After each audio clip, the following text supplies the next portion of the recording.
खबर नई दिल्ली से। दिल्ली के स्वास्थ्य मंत्री सौरभ भारद्वाज ने बताया 2021 में एक रिपोर्ट आई थी जिसमें ये बताया गया था कि कोविशील्ड के दुष्प्रभाव हो सकते हैं। इसके बाद यूरोप के कई देशों ने इसके इस्तेमाल पर रोक लगा दी थी। इसके बाद भी भारत सरकार कोविशील्ड वैक्सीन लगवाने के लिए कैंप लगा रही थी। इसे लगवाने के बिना आने जाने पर रोक लगा दी गई थी। अब जब वैक्सीन बनाने वाली कंपनी ने खुद मान लिया है कि इससे कुछ मामलों में हार्ट अटैक आ सकते हैं, तो अब केंद्र सरकार का क्या प्लान है?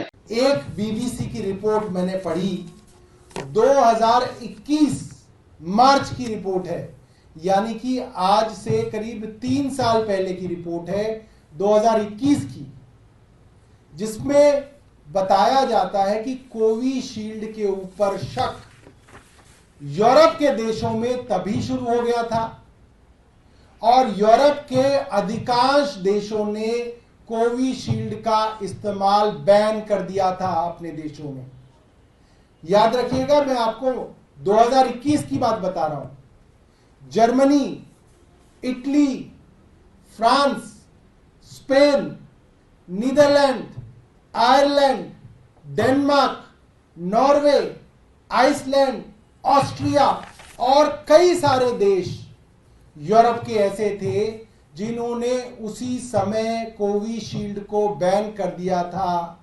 जिस समय भारत की सरकार घूम घूम के लोगों को कोविशील्ड का टीका लगाने के प्रयास कर रही थी, कैंप लगवा रही थी, चलने फिरने पे मनाही कर दी गई थी कि अगर आपको हवाई जहाज से जाना भी है तो आपको वैक्सीन लगानी पड़ेगी, अगर आपको यहां जाना है तो आपको वैक्सीन लगानी पड़ेगी, अगर आपको अस्पताल जाना है तो आपको वैक्सीन लगानी पड़ेगी।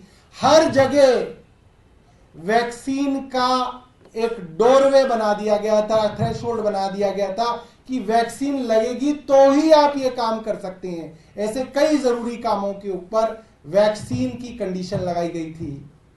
उस समय जिस समय यूरोप के बड़े बड़े देशों ने कोविशील्ड के इस्तेमाल को बैन कर दिया था, बड़े सवाल हैं भारत की केंद्र सरकार के सामने।